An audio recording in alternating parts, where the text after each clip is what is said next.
right, thank you. Thank you so much. Let me see if I know how to work this darn thing. Oh, don't forget your water bottle. We don't want to be dehydrated. Oh, well, I'm going to need that. I'm going to need my yeah, so no problem. That's great that you take all right. pictures. Thank you, Orange City. How are we doing tonight?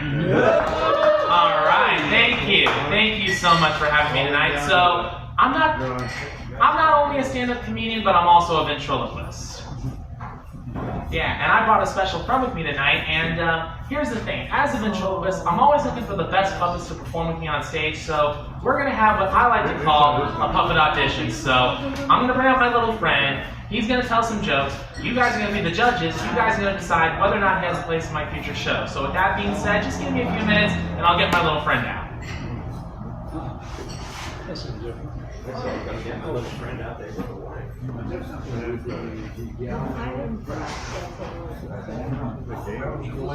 Joe. All right, here we go. Hi, Joe. Hey, he's flying. Look at that. It looks like He looks like the greatest American hero.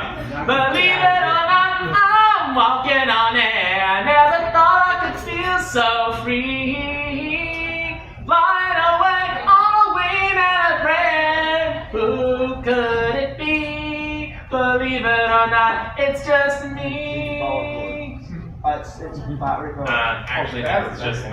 Yeah, you're the one who's flying. Not anymore. All right, so anyway, this is my friend John Meacham. He is the canon historian of the Washington National Cathedral, which is in Washington, D.C., by the way. And he wants to be a comedian, so here's what we're going to do. He's going to tell a couple of jokes. You guys are going to be the judges. You guys are going to decide whether or not he has a place in my future shows. So, Mr. Meacham, are you ready? Absolutely. All right, the floor is all yours. Oh yeah, absolutely. Why couldn't the 9-year-old see the pirate movie? It was rated R. One more time. Why couldn't the 9-year-old see the pirate movie? It was rated R. He got it. I got it. That was good, man. Thank you. We got a stool. Thank you. Yeah.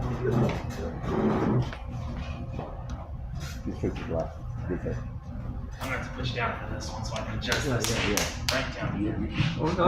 No. Not now. Wait. All right.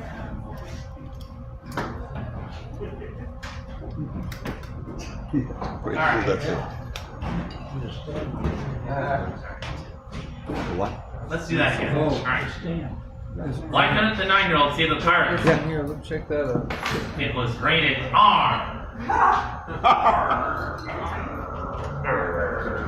What did the vampire and the snowman name their first child? Frostbite. Frostbite. How many psychiatrists does it take to change a light bulb? One, but the light bulb has to really want to change.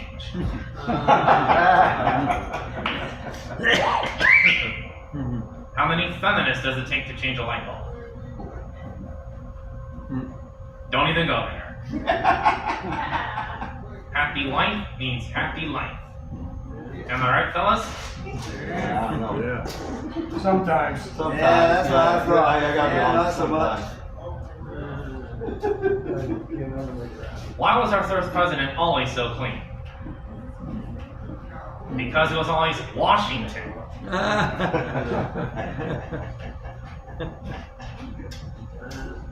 Who is the worst person in the world? My mother-in-law.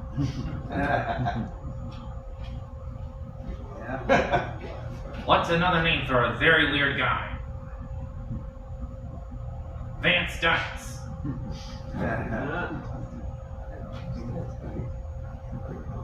Weirdo. Alright, well, with that being said, what do you guys think? You guys like it? Yeah! Do you think he has a place in my future shows? Yeah, Alright, well, congratulations, Mr. Meacham. You're a part of my show now. I'm not surprised. You've been doing this routine for about 1 year. It's no surprise to me.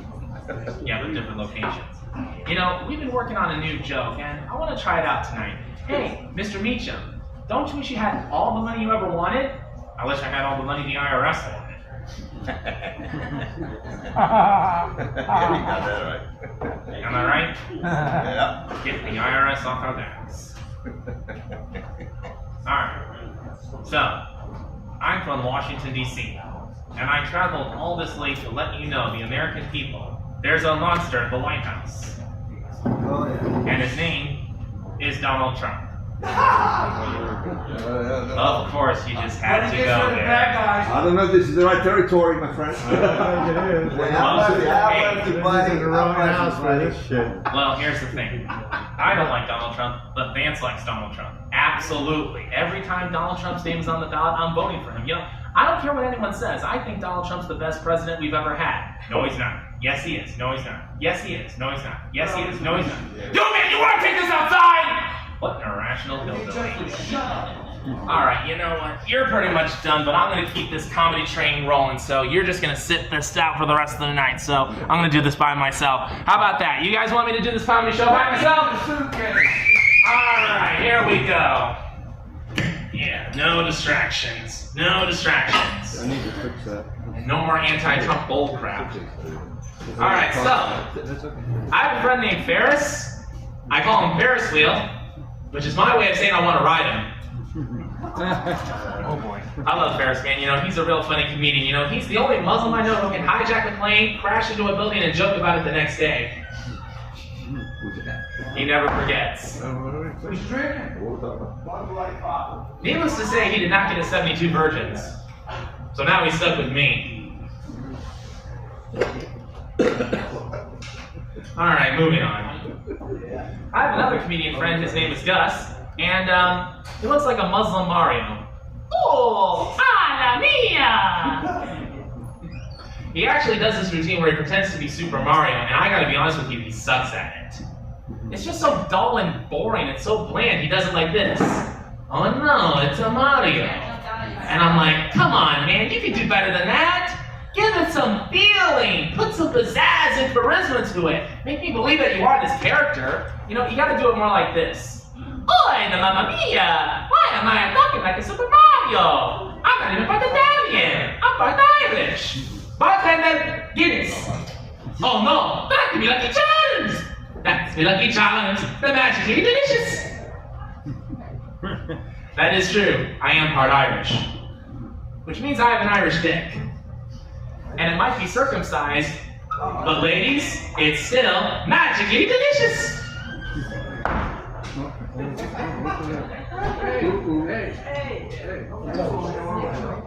So, I was driving down the road one day, and I saw from a distance what looked like a ninja standing on the side of the road.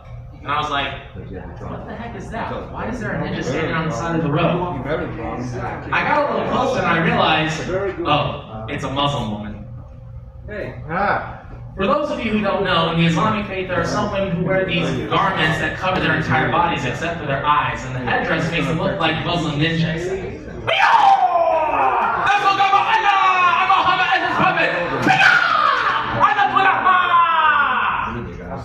Did I say that right? I want to know. He knows.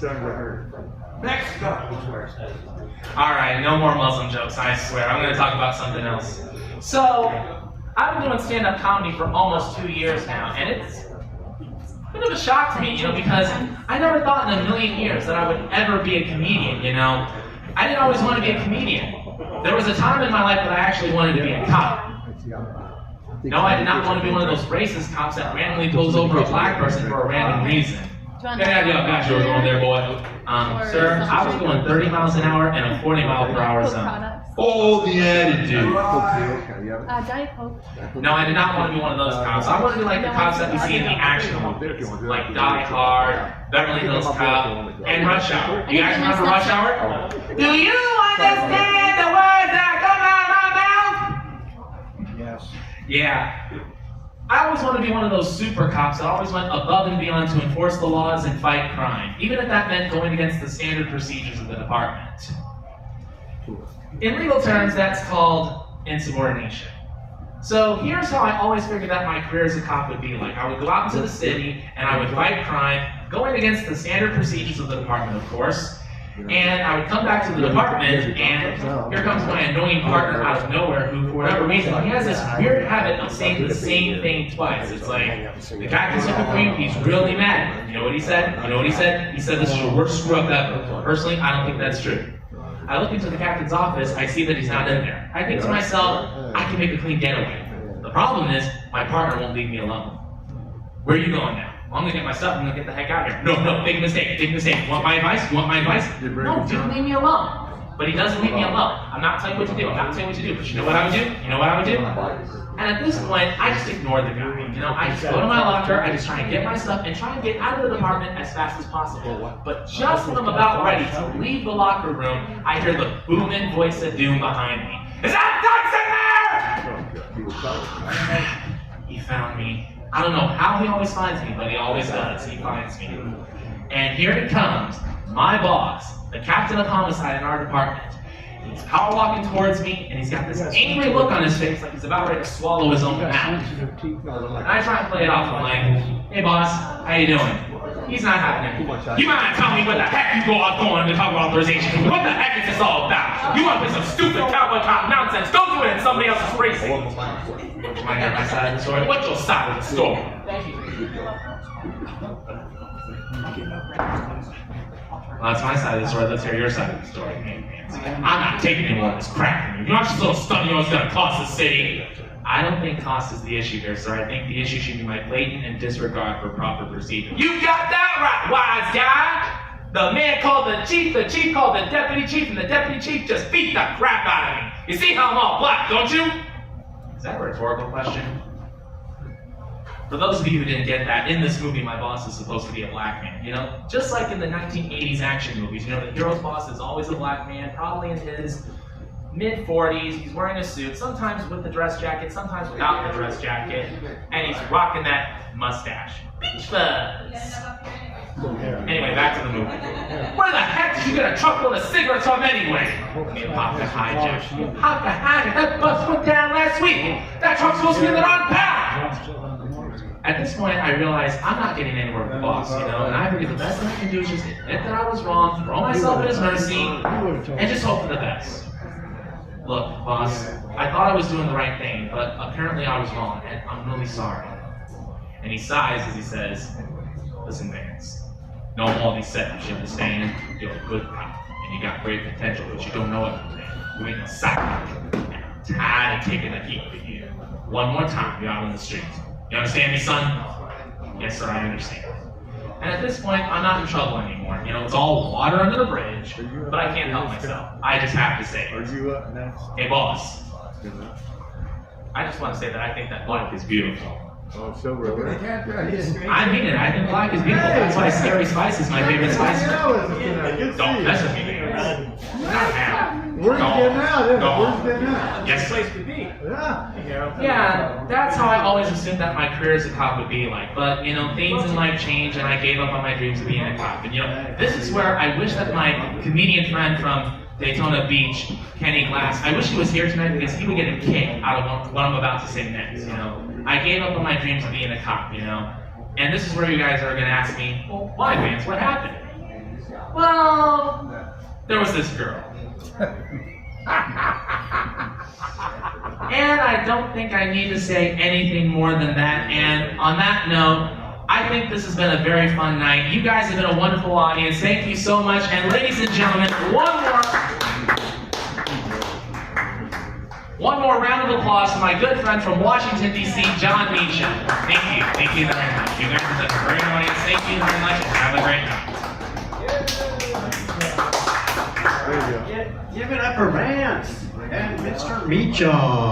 Yeah.